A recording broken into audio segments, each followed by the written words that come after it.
chamo ao palco Alexandre Mutran, professor de pós-graduação na ESPM, gerente de comunicação institucional na TV Globo, para a palestra Design de Experiência com foco em interiores, cenografia e arquitetura. Bom dia a todas, maioria feminina aqui, né? A todas e a todos. Alexander, parabéns pela palestra.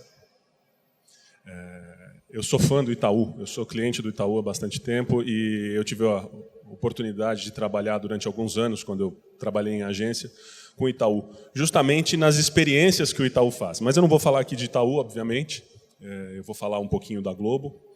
O design ele faz parte do nosso dia a dia na Globo, seja na arquitetura dos nossos prédios, seja no desenho dos nossos cenários, das nossas atrações.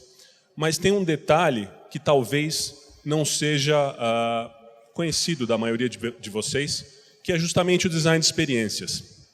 E eu vou contar por que isso é tão importante para a Globo, mas antes eu quero reforçar por que o design de experiência é importante para cada um de nós, para cada uma das marcas que a gente representa e porque, muitas vezes, nós mesmos somos as marcas. E a experiência pode ser um grande aliado na comunicação que a gente tem que fazer com os nossos públicos. A gente está vivendo uma era, né, um momento, onde as pessoas têm buscado cada vez mais experiências. São inúmeras as notícias, inúmeros os estudos mostrando que as pessoas querem cada vez mais aproveitar, experimentar do que ter. As pessoas querem viver mais as lembranças e os bons momentos do que elas aproveitaram, do que simplesmente acumular, do que ter coisas. E tem inúmeros exemplos disso. É por isso que a gente vê um número cada vez maior de homens trocando o barbeador pelas novas barbearias, essas barbearias chiques, né? O Alexander deve fazer, eu não faço, a minha barba eu faço em casa mesmo ainda, mas as pessoas estão trocando, porque elas querem experiências. As pessoas estão trocando, por exemplo, a necessidade de ter uma bolsa. Hoje você não precisa pagar 25, 30 mil reais para ter uma bolsa Chanel, para ir a uma festa, para ir a um casamento, né? Você pode alugar essa bolsa por 400 reais no final de semana. Então, seja para participar dessa festa, seja para fotografar e colocar nas redes sociais, a experiência de usar a bolsa é mais importante do que a experiência de ter. A gente vê isso também no aluguel de roupa. Aluguel de roupa não é um fenômeno novo, mas o que mudou é que hoje você pode alugar um vestido de um estilista famoso, que antes você precisava comprar. Então, a experiência de usar ela é muito mais importante do que a experiência de ter. E fato é que as experiências estão no modelo de negócios de muitas empresas, de muitas marcas. A gente viu o Itaú, né, aqui como exemplo, mas tem uma série de marcas, uma série de empresas, uma série de modelos de negócios que vivem da experiência dos seus clientes. O primeiro exemplo são as viagens aéreas. Viagem aérea, inclusive, há algumas décadas, era um negócio super glamuroso, as pessoas se arrumavam para viajar de avião, era uma experiência. Hoje, caiu muito, né? Nos últimos anos está muito difícil voar de avião, mas as companhias aéreas têm se preocupado em reverter esse cenário, estão tentando se preocupar um pouco mais com a experiência dos seus clientes. Mesma coisa com hotelaria, né? Pode ser a experiência de se hospedar num hotel que está num lugar único, num lugar icônico, especial. Pode ser um hotel chique, elegante. Pode ser um hotel com um design assinado na sua decoração do lobby, dos quartos. Pode ser um hotel com uma vista especial. Então, isso é experiência. Pode ser a experiência da gastronomia. As pessoas não querem só ir ao restaurante para encher o prato e encher a barriga. As pessoas estão procurando cada vez mais experiências gastronômicas diferentes ou autênticas, seja no restaurante de um chefe estrelado, seja numa cozinha show, seja numa experiência autêntica de comida de rua. Tudo isso são oportunidades de você viver a experiência gastronômica e não só se alimentar, vai além da função. Pode ser um bar que tem as melhores cervejas, um barman que faz os melhores drinks, todas essas são experiências, né? Um barista que tira o melhor café. Então, são experiências que nos proporcionam momentos e memórias muito positivas. Pode ser comprar a sua fruta num mercado, pode ser comprar a sua roupa numa boutique bacana ou de um estilista famoso, pode ser comprar o seu livro numa livraria e não na internet. Essa é uma experiência que a gente muitas vezes quer ter e quer ter as boas lembranças disso.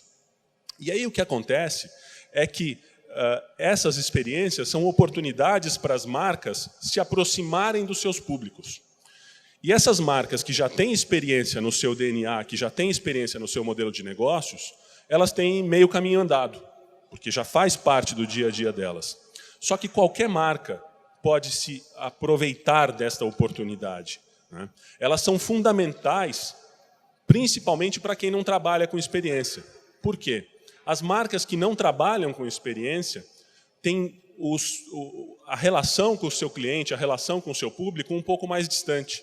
É o que acontece com a Globo, por exemplo, e eu vou contar isso para vocês. Mas é o que acontece com as editoras. As editoras têm buscado cada vez mais fazer eventos. Então você vê seminários, eventos de gastronomia, prêmios, né? Prêmio Casa Cláudia, todo mundo deve conhecer aqui. São oportunidades que as editoras buscam de estar mais próximas dos seus leitores. O Itaú tem exemplos, por exemplo, de experiências de marca, né, para aproximar do cliente. Então, quem já foi ao Rock in Rio, por exemplo, deve se lembrar da roda gigante do Itaú ou da tirolesa da Heineken. Então, são essas oportunidades que possibilitam você ter a marca mais próxima do seu cliente. Isso acontece também no mundo digital. Quando a gente pensa em blogueiras, youtubers, por exemplo, a gente também tem visto isso. Você tem pessoas com milhares, às vezes milhões de seguidores, mas que estão distantes de você. Então, você cria oportunidades para trazer esse público mais perto e ter uma experiência real com você. É o que acontece, por exemplo, com a Tessa Abreu. A Tessa é uma atleta, ela é uma chefe de cozinha, ela é ligada nas questões de bem-estar, de yoga, e ela faz, de tempos em tempos, um fim de semana para os seus seguidores para praticar yoga, para tratar de bem-estar, para pensar em como ter uma mente mais aberta e falar de alimentação saudável.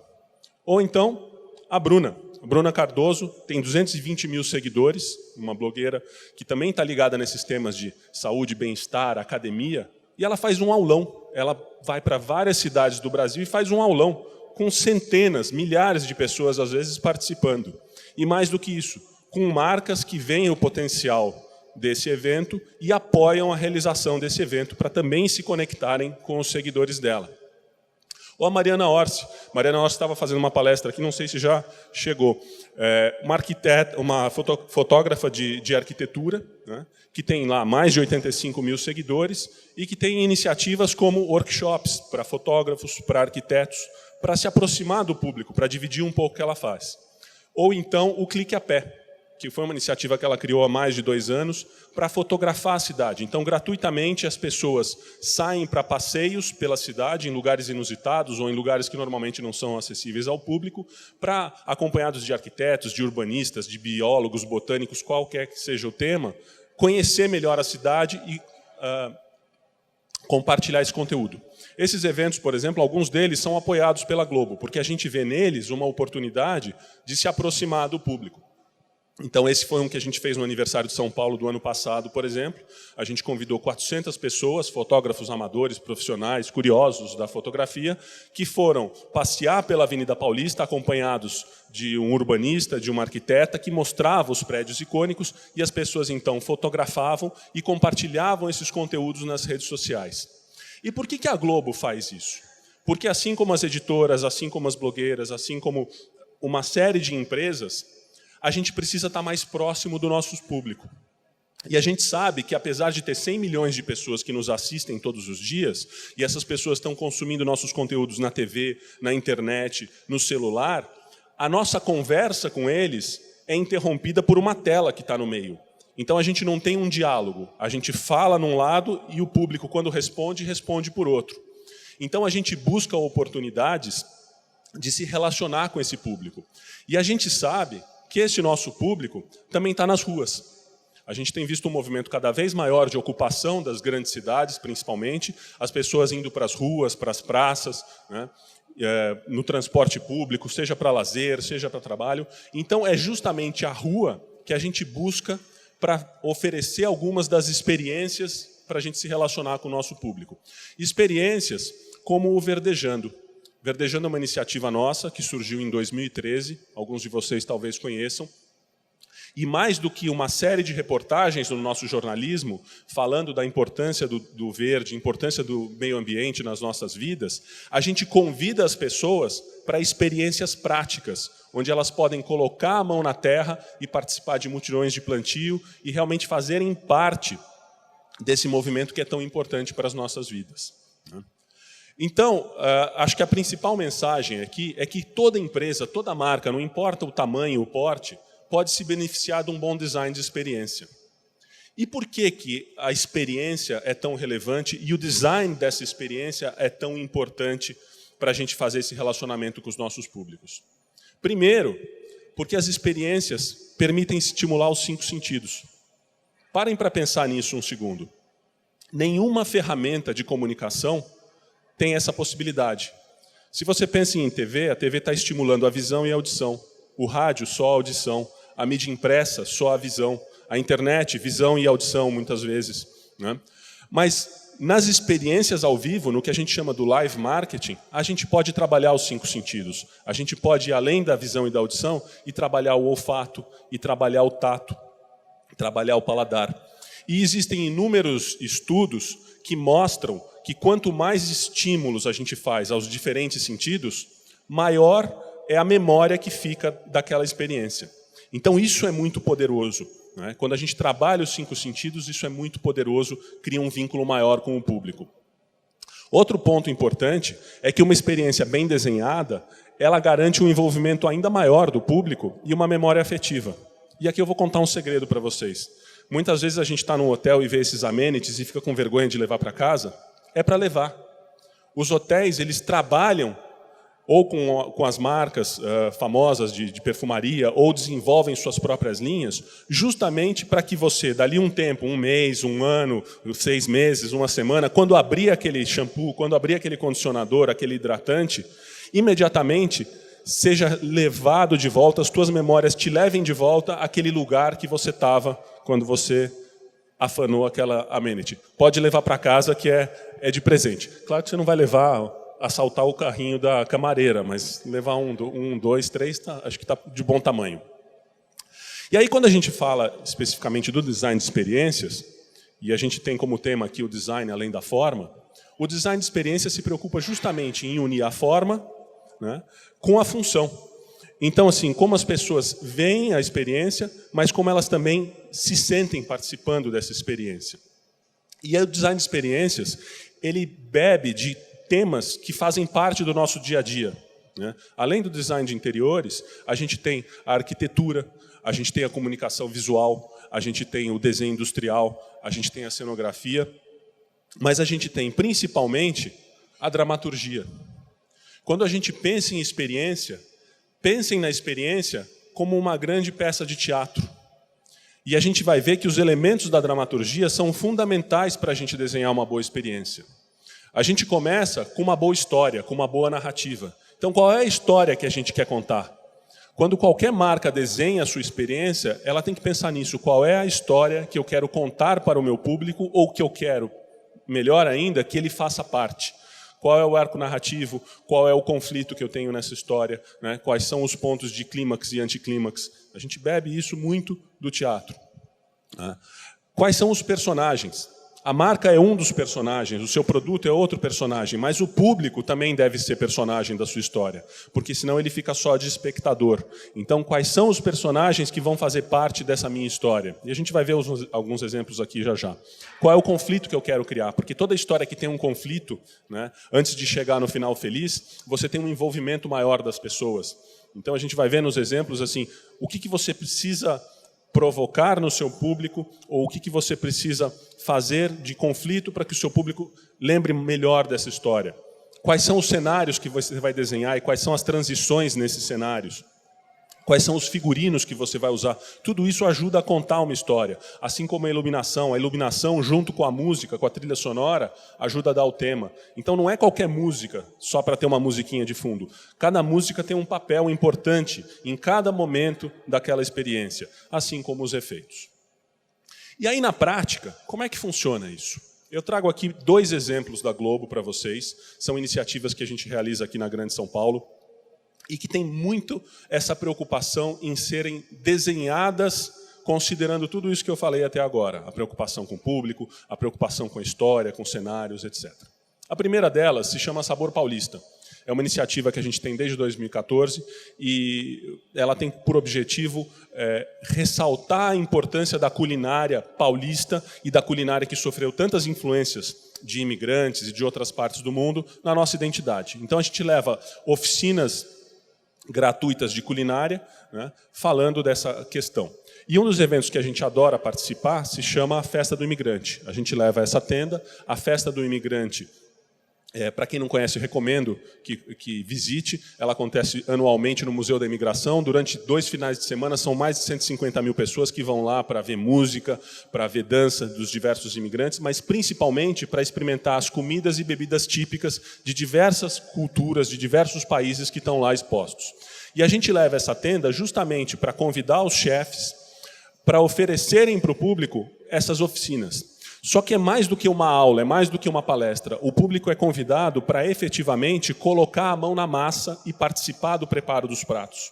Então isso gera uma interação muito grande, isso gera uma experiência muito positiva. Então aqui vocês podem ver um pouco dessa tenda, mas eu quero ressaltar alguns detalhes que a gente usa aqui, principalmente de design de interiores, porque isso ajuda a gente a contar essa história. Então os materiais que a gente usa são materiais orgânicos, a tenda é vazada para ela se integrar ao ambiente do museu, que é muito bonito, né? A gente usa as plantas e ervas aromáticas que são usadas no preparo do prato como parte da decoração, para que as pessoas possam ver, possam conhecer, possam tocar, possam sentir os cheiros. Então, de novo, aquela questão dos 5 sentidos, né?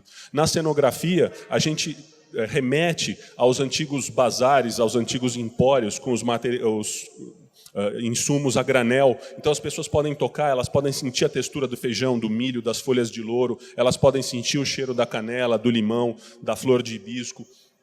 Então essas são oportunidades que a gente vai tendo de estimular os sentidos das pessoas. As pessoas estão ali preparando os pratos, sentindo o cheiro dos ingredientes, a decoração que a gente usa. A gente poderia ter usado elementos industriais, mas a gente procura remeter àquelas casas de mãe, casas de avós, com a madeira, com esses elementos naturais e orgânicos, né? A disposição dos produtos que vão ser usados ali no preparo. Então, tudo isso ajuda a criar uma experiência. Como esses produtos depois são oferecidos, os materiais que a gente usa que são recicláveis, né? Os garfos, os pratinhos, que depois as pessoas comem. Então, tem esse conflito. Eu falei da narrativa, tem um conflito. Você quer comer de graça?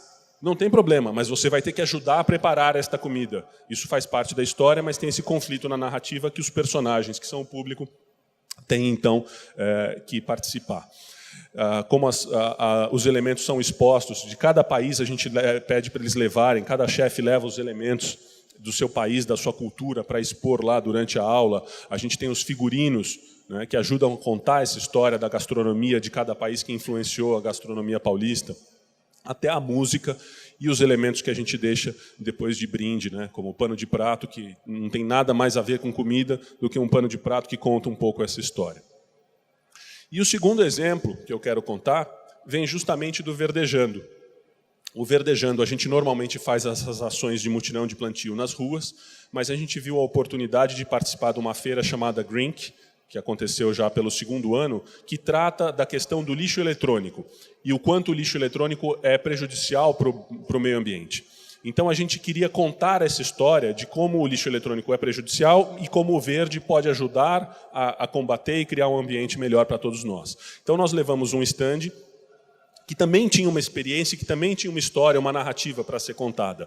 Esse stand, ele era um percurso que as pessoas faziam, eram 3 estágios, então as pessoas entravam num primeiro estágio, elas eram impactadas num ambiente mais opressor, assim, que contava o problema do lixo eletrônico, era um ambiente até meio quente, de propósito, né? Depois elas passavam para um 2º estágio, onde havia um game, onde elas tinham que ajudar a salvar o mundo. Esse game foi desenhado especificamente para o evento, elas tinham que ajudar a salvar o mundo, games remetendo aos fliperamas antigos, e chegavam num 3º estágio, onde a gente tinha a experiência do verde do meio ambiente, onde a gente fazia, na prática, as ações de plantio e convidava as pessoas, então, para pôr a mão na terra, para entenderem o quanto isso é importante para a nossa vida, e depois elas levavam uma muda de planta para plantar em casa.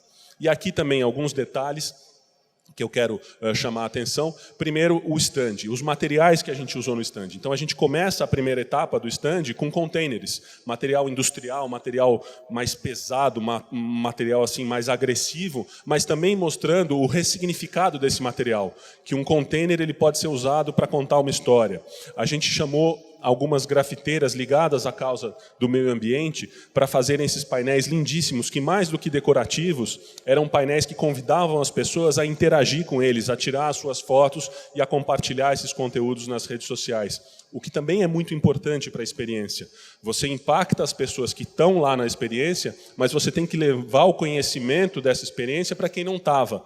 E o público pode te ajudar nesse compartilhamento nas redes sociais, nos seus blogs, YouTubes, etc. Então, a primeira parte, como eu falei, uma parte mais opressora, falando do problema do lixo, do impacto dele na nossa vida. O game, as pessoas se divertiam ali jogando com o personagem.